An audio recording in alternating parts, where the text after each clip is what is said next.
really thank Coach Bennett and his staff for giving our program this opportunity to come down and play.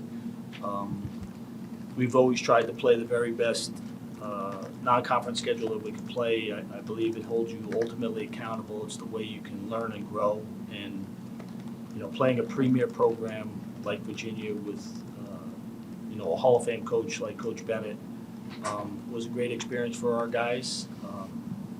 Obviously, a little bit disappointed we didn't come away with the win, but I thought we had a winning effort. Really, really proud of our group. They competed from start to finish. We just, came up a play short. But the ultimate respect for, Virginia basketball, how they play, how they do it. Honored to be able to compete against them, and I think our team got better today.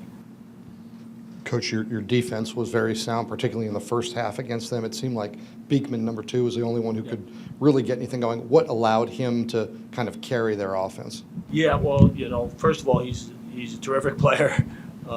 He's a really hard kid to keep out of the lane. He's got, tremendous quickness and explosiveness and ball handling ability. And he's got the ability to make tough mid-range shots over length. He made a bunch of those today, but our main matchup for him was Masai Troutman, and he got in a little bit of foul trouble, and I thought that's when the game got a little bit soft for us.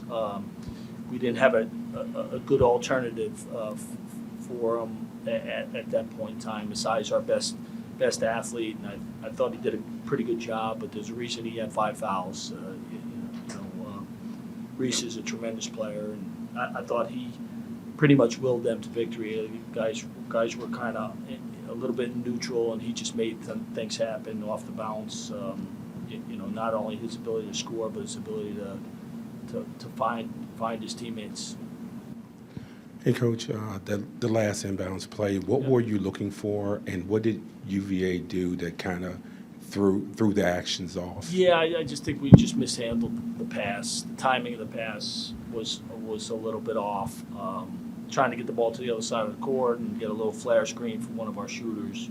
It's a play we've used in the past. It's one worked pretty well for us. I don't know. I didn't even see what happened up top. I just was focused on whether our guy was going to get open on the baseline, and we just mishandled that, pass and catch. And, but like I told the guys, there were plenty of plays during the game that we could have done better. We had way too many unforced turnovers. We had, I think, 17 turnovers where, we were just going a little bit too quick, too excited. And if we could have completed a couple of those plays, we wouldn't have been in that last second situation. But, if we're in it again, hopefully we'll execute a little bit better at that point in time. But like I said, I think, a little bit better execution there might have pulled out a really nice victory. Coach Isaac McNeely, the last 2 games, has made as many threes as he attempted today. What was the key to? I mean, he didn't hit one. Obviously, Virginia didn't hit one until the second half. What was the key to really?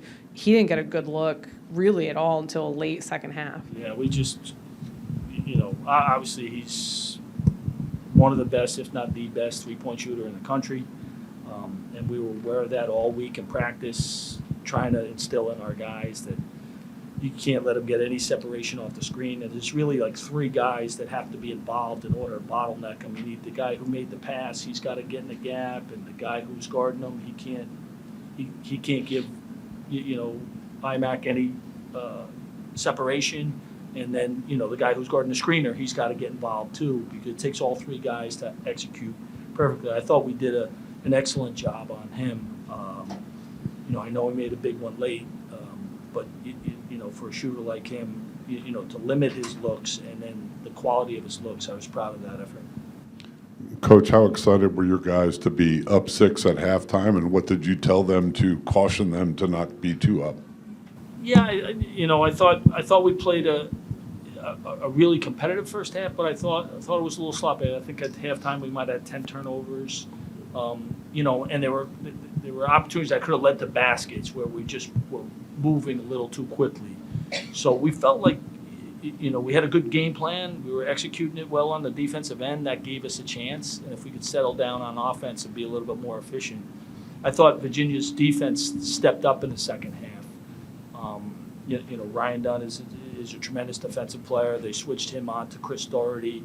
They did some different things to really kind of disrupt some of the actions that we were having success with. So, and you would expect that with a great coaching staff.